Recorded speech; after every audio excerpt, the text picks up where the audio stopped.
So the test in the article I'm going to be talking about is the standing long jump. Pretty self-explanatory. It's pretty much a standstill jump to see how far out you can jump, not how high. But there's a couple different techniques, but like the main technique that's pretty simple is just standing both feet evenly, same amount of weight on both feet. You know, rock down kind of into a squat, but not all the way down, kind of in an athletic squat position.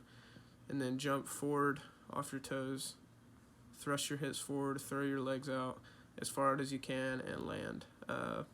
You don't always have to land perfectly, but typically you want to because it's easier to measure. But just landing, and then when you land, it's measured from your back heel. So right when your back heel hits, that's where we'll mark and we'll measure it.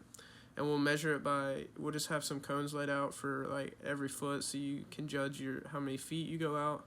And then we'll bring out a tape measure whenever you land. We'll mark it, and we'll mark everybody's score. And so the article I found, it talks about some proper and effective ways to measure the long jump.